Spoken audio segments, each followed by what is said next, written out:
Shalom Obracha. Cette guerre, depuis Simchat Torah, 5784 en Eretz Israël, est dramatique. Des soldats qui meurent tous les jours, des civils qui meurent tous les jours. Une guerre dont on ne voit pas le bout du tunnel. Certes, il faut se renforcer dans la Emouna, il faut se renforcer dans la Torah, dans la Tfila, dans Ben Adam Lachavero, dans la Tzedaka, etc., etc., etc.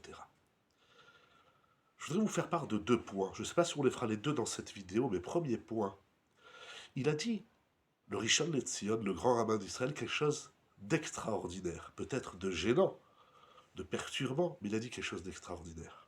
Qu'on ne voit, qu'on ne trouve seulement dans notre peuple, le peuple d'Israël, le peuple de l'amour, le peuple du respect. Il a demandé aux soldats israéliens de ne pas crier Shema Israël dans les mosquées de Gaza ou autres. Et il a dit il faut respecter les autres cultes. C'est incroyable. Cette sensibilité, cette vérité, ce respect de l'autre. On fait la guerre dans le respect. C'est incroyable. C'est inimaginable. C'est inimaginable. De dire quelque chose comme ça, c'est une puissance de vérité. Enfin, moi, personnellement, ça m'a ému.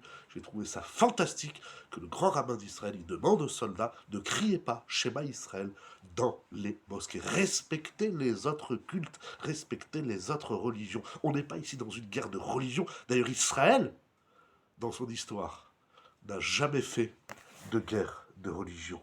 Jamais. On ne fait pas la guerre aux religions. Ça, c'est le problème d'Akadosh Baruch Hu. Comment Akadosh Baruch Hu y règle l'idolâtrie dans le monde? Notre combat, c'est un combat de survie, c'est un combat de protection, c'est un combat d'assurance d'un pays, etc. Quel qu'en soit l'enjeu. Mais ici, on n'est pas là pour défoncer les autres cultes. C'est pas ça notre but.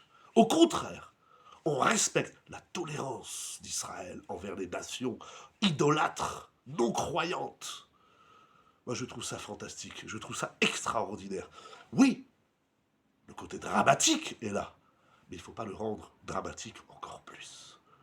Les voies de la Torah sont agréables et sont des voies de paix. Ah, vous allez me dire, il y a la guerre.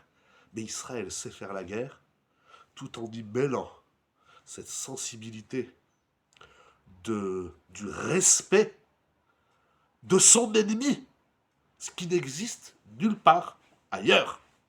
On ne crie pas mort à l'un ou mort à l'autre, ce n'est pas notre façon de combattre nos ennemis. C'est extraordinaire. Il y a un deuxième point, mais on le verra à l'occasion, Bezrat Hashem, qu'Akadosh Baruch Hu ramène tous les otages entiers et en vie à la maison, que tous les soldats, tous les jours, il y a des soldats qui tombent.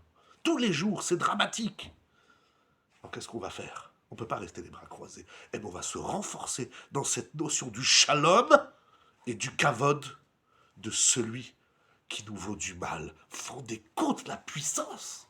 Continuons à respecter celui qui nous veut du mal. Il y a plein d'exemples comme ça dans la Torah. Et voilà, c'est l'idée que je voulais partager aujourd'hui avec vous. Qu'on n'entende que des bonnes nouvelles pour nous, pour le monde entier, pour tout Israël, pour le monde entier, les peuples, les nations, pour tout le monde, qu'il ait l'amour, la joie, le shalom dans le monde entier. Amen.